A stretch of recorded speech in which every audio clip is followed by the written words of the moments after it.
vraiment le vertige en fait. D'un côté, on a de simples coupures d'électricité qui poussent la jeunesse dans la rue, et de l'autre, quelques mois plus tard, le pays rompt carrément ses alliances militaires historiques. Ouais, pour construire une usine d'armement avec Pékin. C'est radical. C'est ça. Donc aujourd'hui, on fait un grand décryptage de cette crise malgache de fin 2025 à début 2026. On a épluché une vraie montagne de rapports économiques, d'articles de presse et de témoignages d'ONG.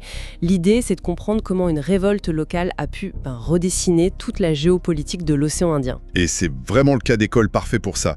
Ce qui frappe dans toutes ces sources, c'est pas juste le changement de régime brutal, c'est surtout la mécanique implacable de cette transformation. Oui, parce que tout part de revendications super basiques en septembre 2025. La génération Z réclame de l'eau, de l'électricité et la fin de la corruption. Des choses très concrètes du quotidien. Exactement. Et la réponse du gouvernement, bam, une répression féroce qui fait 22 morts. Du coup, mi-octobre, le président Andry Rajoelina fuit le pays.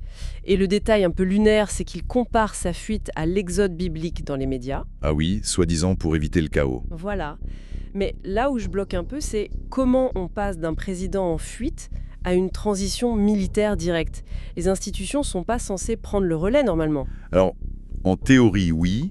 La Constitution prévoit un processus clair, mais sur le terrain, c'est le CAPSAT qui a dicté les règles. C'est le corps des personnels et des services de l'armée. D'accord, je vois. Et historiquement, à Madagascar, ce bataillon qui est basé dans la capitale a vraiment la capacité matérielle de faire ou défaire les régimes. En contrôlant la rue, après le départ du président, ils ont juste installé le colonel Michael Randrianirina à la tête de l'État. C'est l'effet papillon poussé à l'extrême, ou même comme une OPA hostile en fait.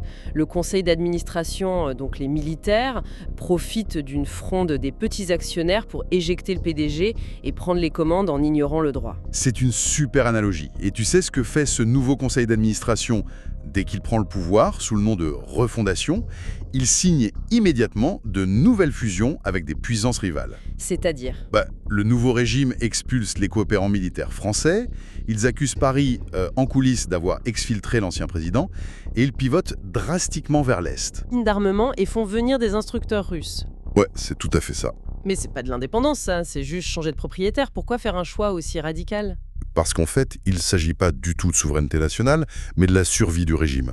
Le pouvoir militaire, fraîchement installé, sait très bien qu'il n'a aucune légitimité démocratique. Donc il redoute des sanctions. Exactement, les sanctions des alliés occidentaux.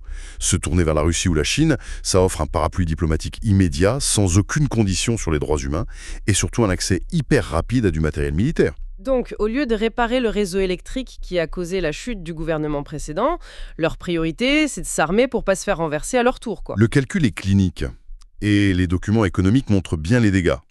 Pendant qu'ils paradent à l'international, la situation intérieure suffoque.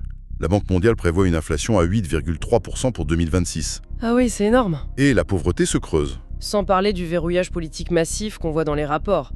Le pays a carrément dévissé de 13 places au classement de Reporters sans frontières. Ouais, c'est la chute libre. Et les institutions s'effondrent de l'intérieur. 8 membres de la commission électorale, la CNI, ont claqué la porte.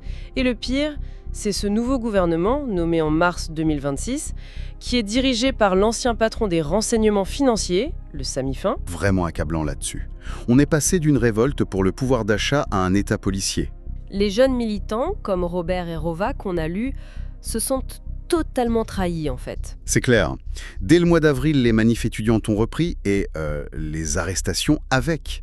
La répression n'a pas disparu, elle a juste changé d'uniforme. C'est vraiment l'enseignement majeur de ce décryptage. Les grands séismes géopolitiques partent presque toujours d'une rupture du contrat social le plus basique en fait. Oui, ignorer la grogne populaire, ça crée des vides de pouvoir immenses. Ce qui nous laisse une question assez redoutable pour finir. Combien de temps un régime de transition peut espérer se maintenir, en s'armant jusqu'aux dents à l'étranger, s'il n'est même pas capable d'allumer la lumière chez ses propres citoyens ?